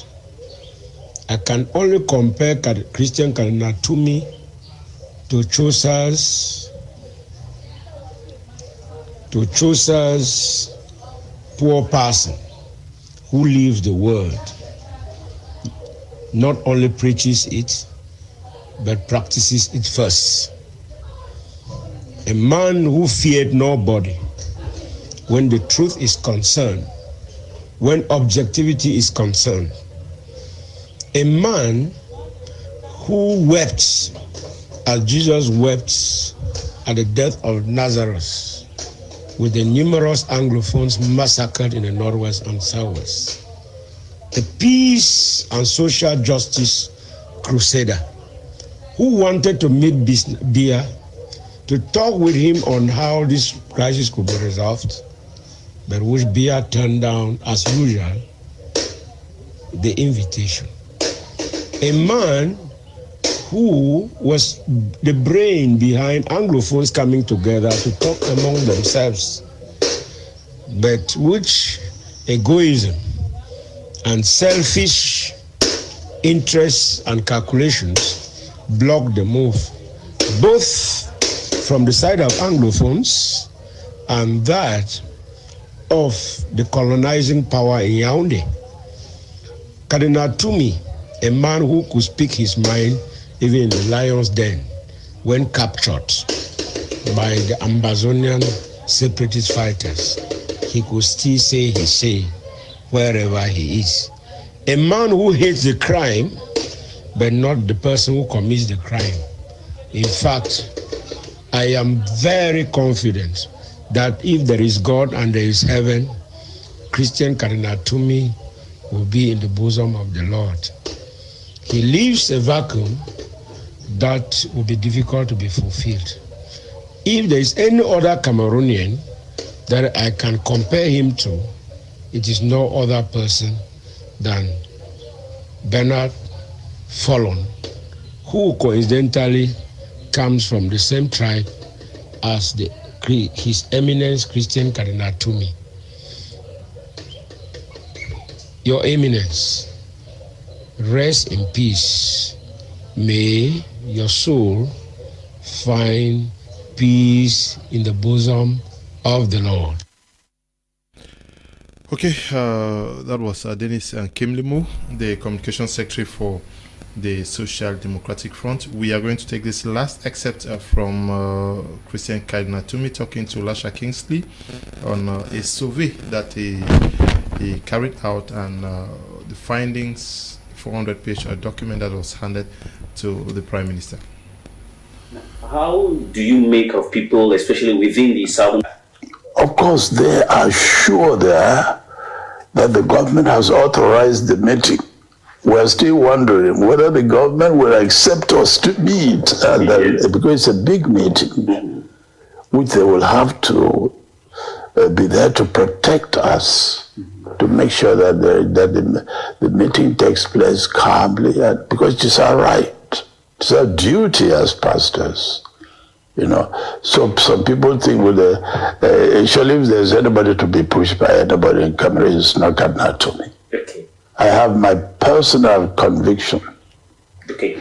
Granted that you are the sole initiator, how come that it is now 2 years that the crisis has been going on and you are just now making or taking this initiative? Because I thought that the initiative the government was taking to dialogue with the people on the field by sending, some government officials to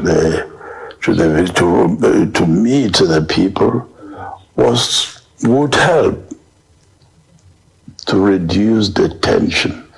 But I think all of us will agree that the tension is getting more and more serious, and that we cannot just sit down looking at what is happening. But it's getting where many soldiers are killed, many civilians are killed, So we as pastors, we will want to speak and propose to the Anglophone Cameroonians and to all Cameroonians what we think should be done to seize the violence that is taking place now in the country. It's a proposition. We're not imposing. We're not imposing at all. As pastors, as religious leaders, for us Catholics, Christ has said, propose in season and out of season. Whether they listen to you or not, you would have done your work. But if we sit down silently and see things morally going wrong and we say nothing, we'll be guilty before God. That is why we're telling the government, please, to allow them come in freely. And if possible, if it legally possible, to free those who are in prison so that they will participate either personally or by delegation in this meeting, because we call it inclusive. The government, what is new first in our initiative is that this initiative is taken by religious, men as as a pastor. We have a pastoral approach.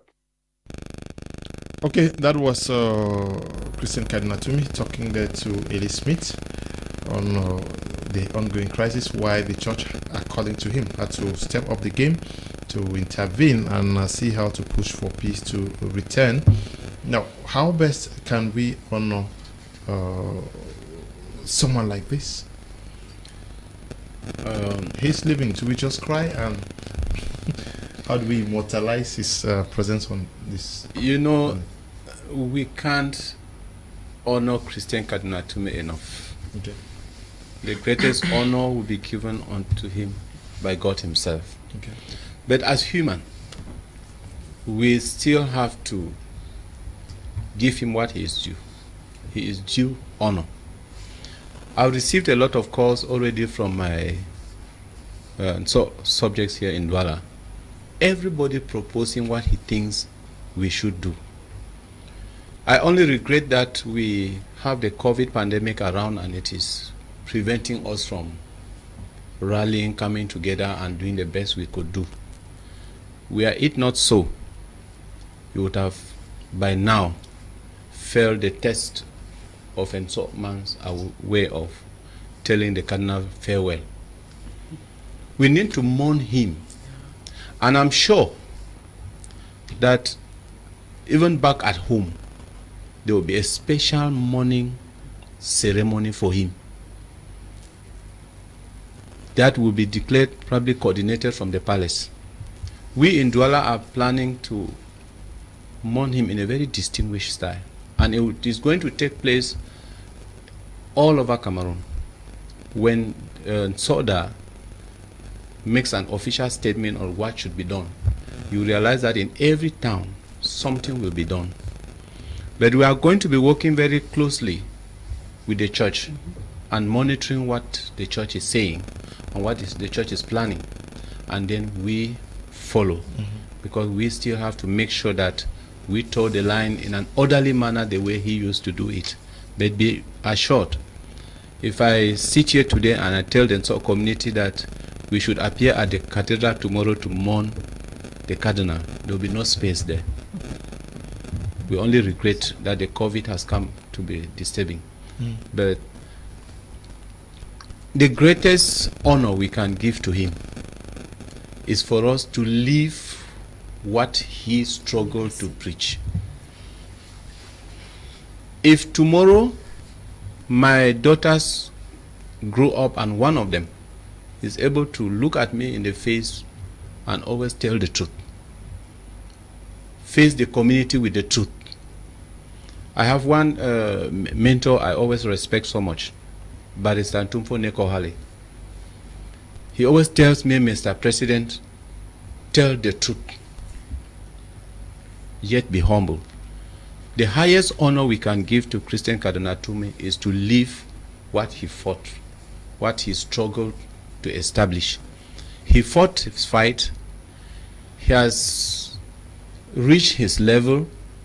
The Lord has called him. And I'm a Presbyterian, but I know the Catholics always call on the saints to pray for them. I am convinced that by the time we'll be honoring him and calling up to him to pray for us, he will definitely do. Because after all, we the sort of people don't believe that people die and go. He is still around, and we'll be talking to him, and behold, he'll be inspiring us. Okay. Good evening, Mr. Liu and lovers of Prime R. Your program is very interesting. It is hurting to lose a great man like Cardinal Tumi while mourning him. Let's put in mind that he has run his race and fought his fight, so we should all follow his footsteps in order to gain our salvation. Linda Okon, writing from Limbe. Good evening to you, Linda. Mr. Kum, please, why is your channel scratching today like that? Please let the technicians correct it because I don't want to miss the show. It's Case Chats writing from Mulip. Technical issues. Good evening to you all in the studio. Please, the church has not failed. The so-called Elvis in the studio should stop comparing the Cardinal to other men of God. The Cardinal had dual nationality. As a Roman Catholic citizen, he could not be touched by the Cameroon government. By other men of God. Okay. So you are saying Jones think that other men of God are afraid to be touched. Okay. How best can someone like Tumi be honored and remembered and respected? Yeah. Je pense que la meilleure façon de lui dire au revoir, c'est que ses enseignements, tous ces enseignements qu'il a passé sa vie à donner, quand il voit 2 personnes, il enseigne. Quand il voit 10 personnes, il enseigne. Quand il est même dans ses homélies, c'est des enseignements. Donc je pense que ceux qui ont eu le privilège, soit de lire ses documents, parce qu'il a écrit beaucoup, soit de le suivre dans ses conférences, dans ses enseignements, doivent d'abord commencer par eux-mêmes, n'est-ce pas, à implémenter ces valeurs qu'il nous a inculquées. Parce que c'était un homme de valeurs. Ces valeurs de respect de l'autre, ces valeurs d'humilité, ces valeurs de la recherche de la vérité, ces valeurs de la recherche de la justice à tous les prix. Vous comprenez? C'est d'abord ce que nous devons faire pour pouvoir, à notre niveau, continuer le travail qu'il a laissé. Parce que s'il a fait tout cela, nous sommes contents. On dit, oh, on a perdu un grand homme, ce qui est vrai. On a perdu notre encyclopédie, notre baobab, ce qui est vrai. Mais si après ça, nous arrêtons là, nous n'avons pas aidé le cardinal. Ce n'est pas ce qu'il souhaite. Il souhaite qu'après sa mort, que nous nous levions, qu'enfin nous prenions conscience. Parce que cette affaire de justice et de dépravation, comme tout à l'heure le fond le suggérait, c'est dépravation où il n'y a plus de respect pour l'aîné. Il faudrait que ça change. Et il faudrait que nous, chacun individuellement, à son niveau, commence à changer. Parce que quand vous voyez ce qui se passe au Cameroun, c'est la catastrophe. Dans les médias, surtout dans les réseaux sociaux, les gens s'adressent n'importe comment à n'importe qui. C'est-à-dire que tu te lèves, même avant chez vous, même ta grande soeur qui a 1 an de différence par rapport à toi, on t'a enseigné, on te disait qu'il faut la respecter ou le respecter. Mais aujourd'hui, chacun dit n'importe quoi à n'importe qui. Ce qui est déplorable. Donc nous devons d'abord, en attendant les obsèques officielles, n'est-ce pas? Parce que moi j'ai dit que on a soulevé tout à l'heure, quelqu'un a soulevé le problème que on n'a pas encore officiellement annoncé son décès. Mais nous on s'en fout un peu de ça. Je veux dire qu'en attendant, nous pleurons notre cardinal, nous faisons ce qu'on peut faire, on attend ce que l'Église va nous demander de faire. Bon, ce qui est sûr, l'État va faire son travail peut-être en son temps. Mais donc, vous, les femmes catholiques, toi, nous sommes mobilisés, nous attendons. Nous attendons la réaction. Dès qu'on apprend que le programme est sorti là, nous on va faire notre part. Nous sommes tous mobilisés et nous attendons le programme des obsèques pour faire ce qu'on a à faire. Moi j'ai dit que le cardinal n'est plus au niveau de Douala, il n'est même pas au niveau du Cameroun. C'est un homme qui a dépassé le cadre camerounais. Parce que quand vous voyez les tributs qu'il a déjà reçus aujourd'hui, c'est des milliers. Et ce n'est pas les Camerounais, c'est les étrangers qui font des tributs pour la mémoire de notre cardinal. Donc maintenant, moi je pense que au niveau du Cameroun, en tout cas au niveau de l'archidiocèse de Douala, on va lui donner les respects, c'est-à-dire que les obsèques dues à son rang, ça c'est clair. Okay. The Post newspaper says that he refused to be evacuated to receive medical attention out of the country. He insisted that he wanted to die at his residence, not in a hospital, to say that he was prepared for his departure. Sure, Mr. Liu, I think that Christian Cardinal, to me, like somebody said here, is one personality that spiritually had gone too far. And I want to believe that all the events that occurred in Cardinal's life towards the time that he was to depart from us are glaring indication that he was already aware that his time is near. And I think that, Mr. Liu, the demise of Christian Cardinal Tumi is not an affair, like she said, it's not an affair of the Catholic Church, it's not an affair of Cameroon, it's an affair of the world. And I look forward to seeing that a day should be set aside to mourn the person called Cardinal Tumi. Cardinal Tumi is that Cameroonian who has gone beyond the level of a mere communique to say that I've learned of his demise. It's not him. Cardinal Tumi is one Cameroonian that the nation should first of all teach, so that before other nations, because like she said, other countries are normally going to react in the days ahead, but we want to believe that Cameroon should start reacting.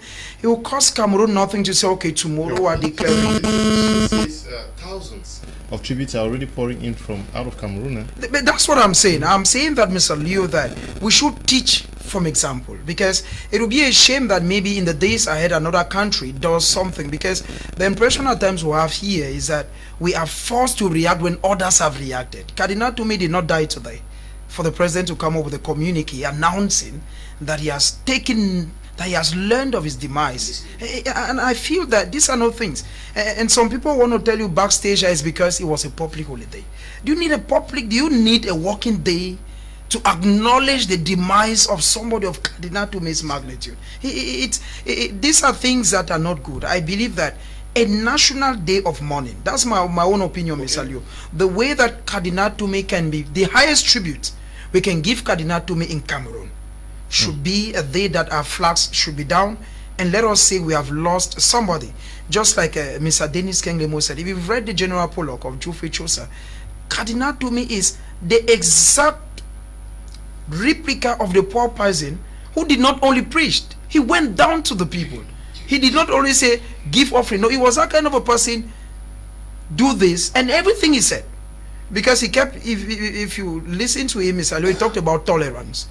Go close to Cardinal Tumi and you know that he's the exact picture of what tolerance is all about. I'm speaking because it's somebody that I've had the opportunity to meet on several occasions. Good evening, Mr. Liu, and to all in the studio. The death of Christian Cardinal Tumi is teaching all of us to be prepared at any time, so that when the Lord calls, we will be able to answer.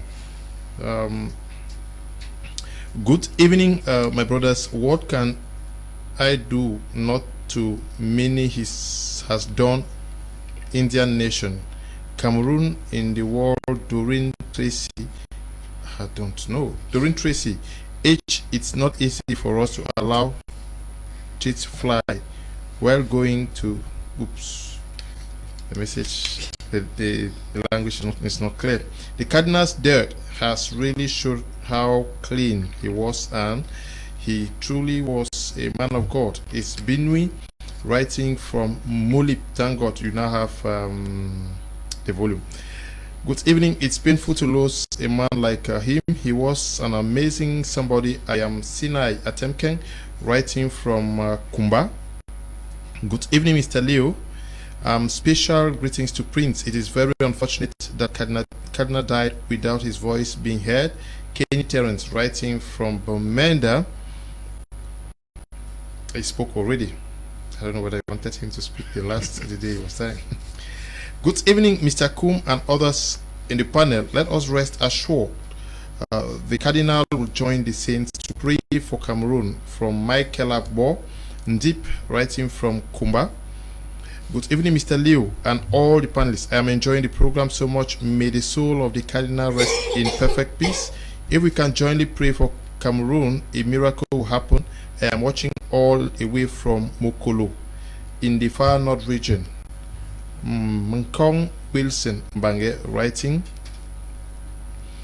Mr. Leo, good evening. I'm Chris from Mundemba. My own remark on Cardinal's death is that I truly believe me or not, we have lost our only man of Cameroon. May his soul rest in peace. Greetings. I'm Francis from Bomenda. Far Elvis is saying the right thing. When Cardinal Tumi was calling men of God, did he call people like Apostle John Chi of God or any Pentecostal oracle, Catholic, First Baptist, and Muslims are the reasons where we are today. I'm sure he called all of them. Please, good evening in the studio. Please tell that they shouldn't expect anything from the Pentecostal churches. Most of the churches are businesses, and if you talk against this government, your business will be closed. Most of them have transferred their churches to the French-speaking regions. Luis is writing from Limbe. I don't know whether a man of God will wait for Cardinal Tumi to call them before they take action. Good evening, Mr. Liu, and all of you. I'm Acha Amos from Mile 4, Limbe. Cardinal Tumi was the only man that could solve the Anglophone crisis. Without the international community, a great loss to us, the Anglophones. Hello, Mr. Liu. We have lost a great spiritual leader. Not okay. Many persons are really weeping, regretting his departure. Can we say that he was also an epitome of a true man of God, like many persons have said, worthy of worthy of a true shepherd who was always there for the flock. In the north, we saw him. In the littoral, he walked as if he was walking in the northwest region without any complex. He treated almost everybody like his son, like his brother and sister. Is this what a true man of God that we have today should look like? Mr. Leo, that is how a true man of God should look like. When you go to these churches, even in my own press, when elections are coming during the moderator or whatever, the mafia that takes place there is unbelievable. Just permit me. No. Excuse me, I'm coming, Mr. Leo. We are not talking about church politics here. We are talking about we're talking about exemplary. It must be comparative. I cannot hide it. If I tell you that Cardinal Tumi, if he's in Douala, you even think that he's a Douala, he's somebody from Douala, because he does not discriminate. These things are in our churches. The other way around, opposite.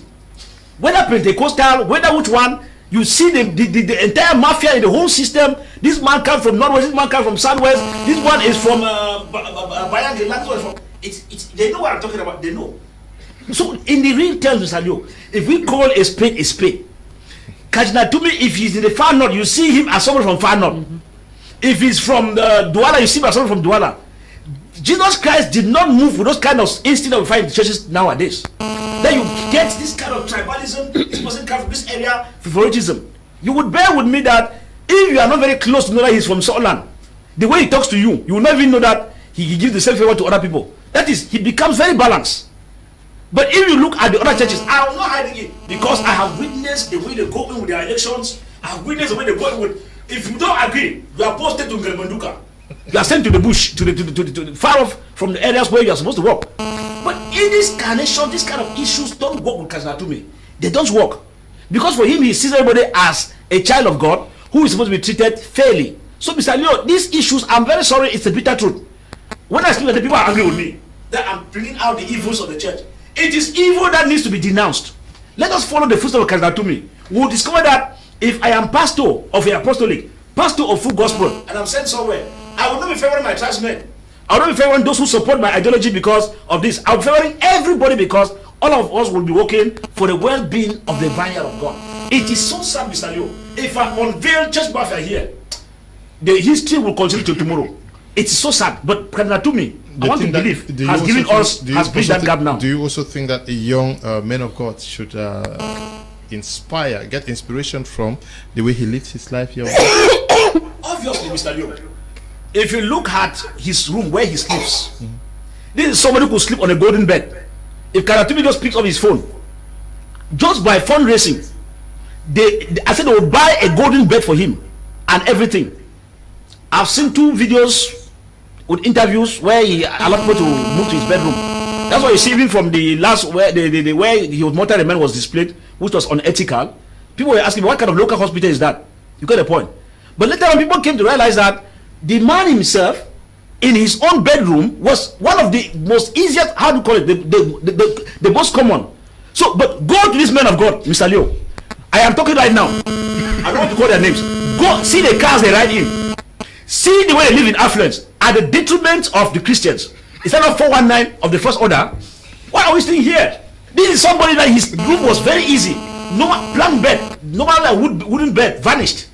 I looked at it and said, but this is the man who could live on if he wants to sleep on a golden bed. So he has given us an aspect of humility.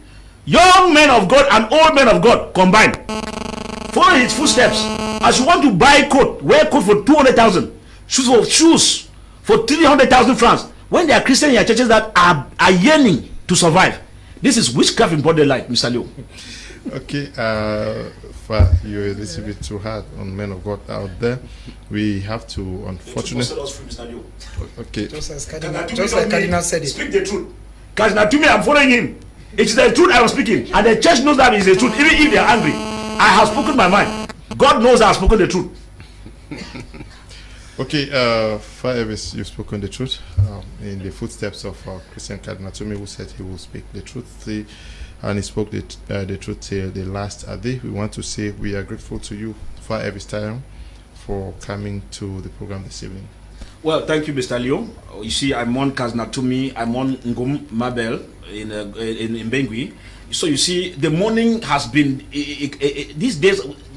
We get series of deaths all around. It tells you that the center is not holding, Mr. Leo.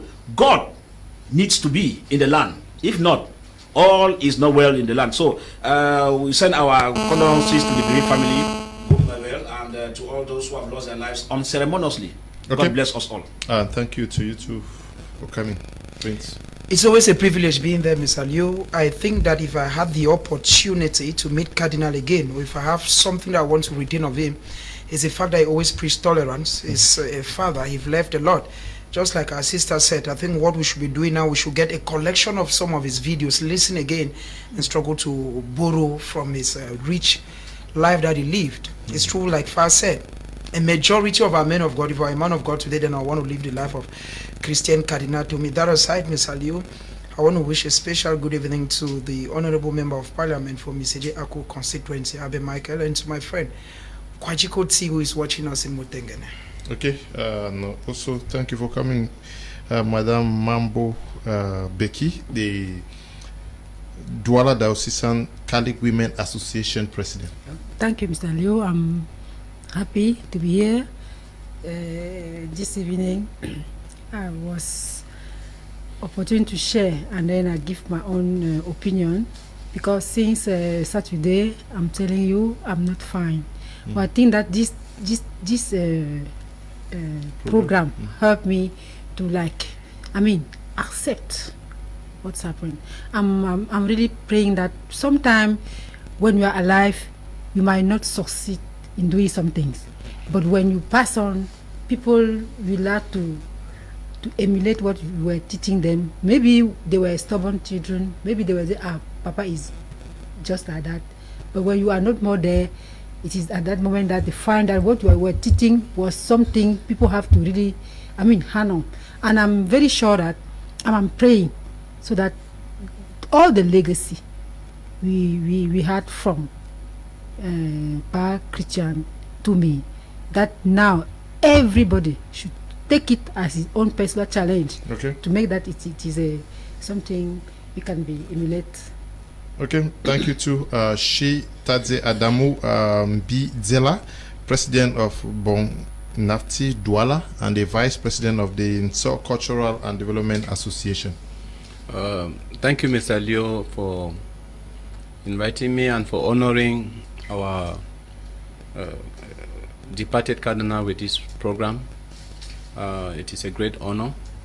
I wish to extend my greetings to the entire Nso community and to my President, former Stephen Zerum, and the entire executive committee of the Nso Development and Cultural Association, and to say that we should mourn him in peace.